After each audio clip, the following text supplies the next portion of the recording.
Hey, so I figured something out that I thought I'd tell you about. This took me like 30 years to figure out, and I figured it out on this tour. So there's this old idea, you know, that you have to rescue your father from the belly of the whale, right? From some monster that's deep in the abyss. You see that in Pinocchio, for example, but it's a very common idea. And I figured out why that is, I think. So imagine that we already know from a clinical perspective that, you know, if you set out a path towards a goal, which you want to do because you need a goal and you need a path, because that provides you with positive emotion, right? So you set up something as valuable, so that implies a hierarchy. You set up something as valuable. You decide that you're going to do that instead of other things, so that's kind of a sacrifice, because you're sacrificing everything else to pursue that. And then you experience a fair bit of positive emotion and meaning as you watch yourself move towards the goal. And so the implication of that is the better the goal, the more full and rich your experience is going to be when you pursue it. So that's one of the reasons that's one of the reasons for developing a vision and for fleshing yourself out philosophically, because you want to aim at the highest goal that you can manage. Okay, so you do that, and then what you'll find is that as you move towards the goal, there are certain things that you have to accomplish that frighten you. You know, maybe you have to learn to be a better speaker, a better writer, a better thinker, or you have to be better to people around you, or you have to learn some new skills and you're afraid of that, whatever, because it's going to stretch you if you pursue a goal, and so that'll put you up against challenges.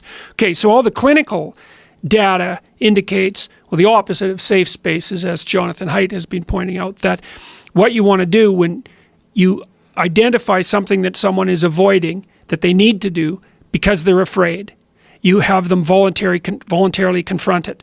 And so you break it down. What you try to do if you're a behavior therapist is you break down the thing they're avoiding into smaller and smaller pieces until you find a piece that's small enough so they'll do it. And it doesn't really matter as long as they start it, you know, then they can put the next piece on and the next piece. And what happens is they don't get less afraid exactly, they get braver.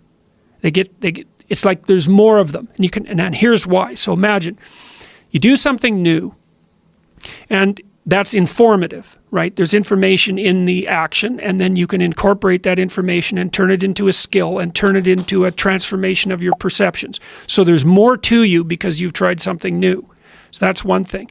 But the second thing is, and there's good biological evidence for this now, that if you put yourself in a new situation, then new genes code for new proteins and build new neural structures and new nervous system structures. Same thing happens to some degree when you work out, right? Because your muscles are responding to the load, but your nervous system does that too. So you imagine that there's a lot of potential you locked in your genetic code.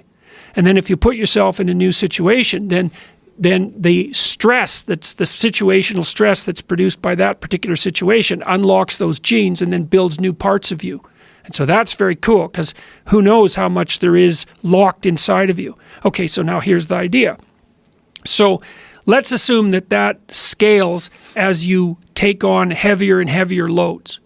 That more and more of you get more and more informed because you're doing more and more difficult things, but more and more of you gets unlocked. And so then what that would imply is that if you got to the point where you could look at the darkest things, so that would be the abyss, right? That would be the deepest abyss. If you could look at the harshest things, like the most brutal parts of the suffering of the world and the malevolence of people and society, if you could look at that straight and directly, that would turn you on maximally. And so that's the idea of rescuing your father, because imagine that you're like the potential composite of all the ancestral wisdom that's locked inside of you biologically. But that's not going to come out at all unless you stress yourself, unless you challenge yourself. And the bigger the challenge you take on, the more that's going to turn on.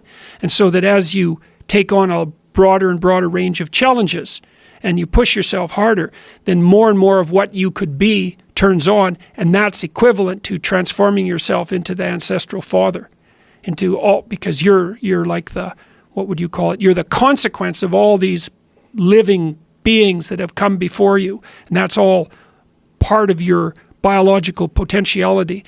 And then if you can push yourself, then all of that clicks on, and that turns you into who you could be. That's the re-representation of that positive ancestral father. So that's why you rescue your father from the belly of the beast.